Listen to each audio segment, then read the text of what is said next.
So this trailer was moved from here to there. Lauren and Judy Garland went airborne inside their home the night a deadly tornado ripped through Johnson County, leaving them with a place they could barely live in.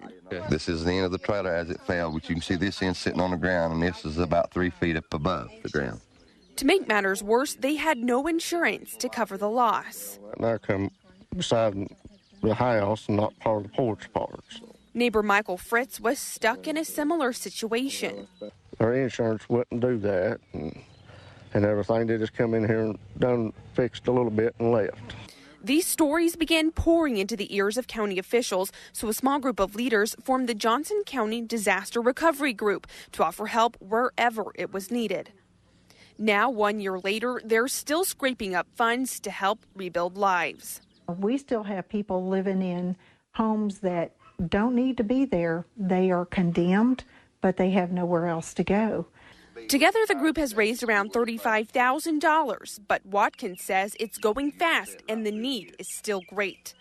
I'm still searching. We're still looking, and we won't stop until we get everybody back on their feet as best as we can. For the Garlands, this means keeping a home they thought they could lose forever. They're a blessing from God. They're a blessing from God, the people that's coming to help us. You don't get people like that no more.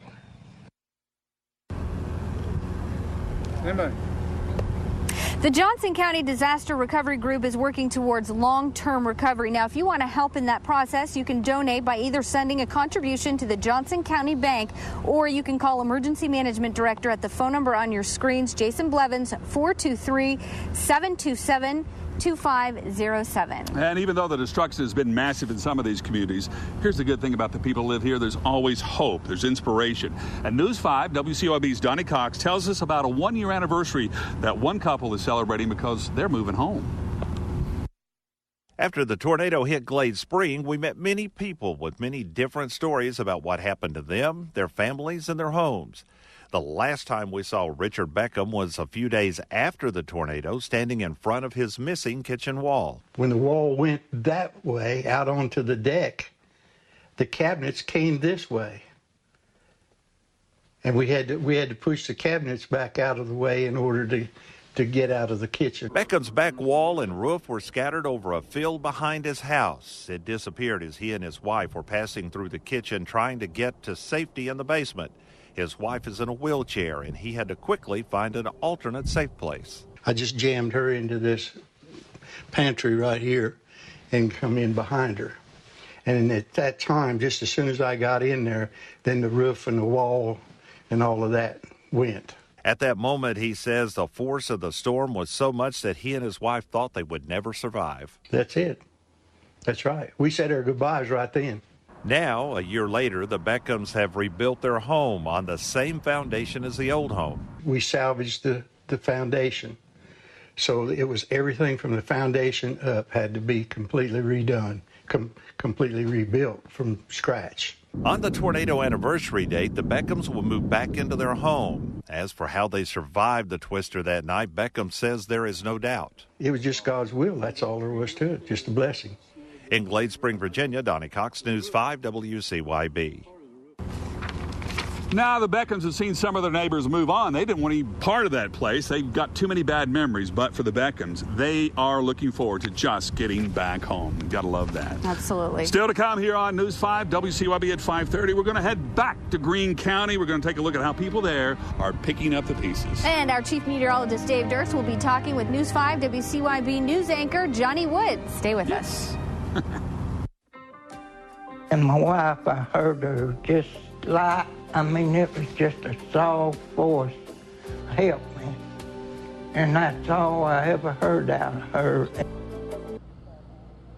Welcome back to News 5, WCYB's special coverage of the tornadoes 1 year later. I'm Angela Yingling, live in Camp Creek, Greene County. This is one of the hardest hit communities. And when I came here a year ago, I met the Effler family. They're one of the first families I met. They were sorting through what was left of their home, trying to find anything they could to save.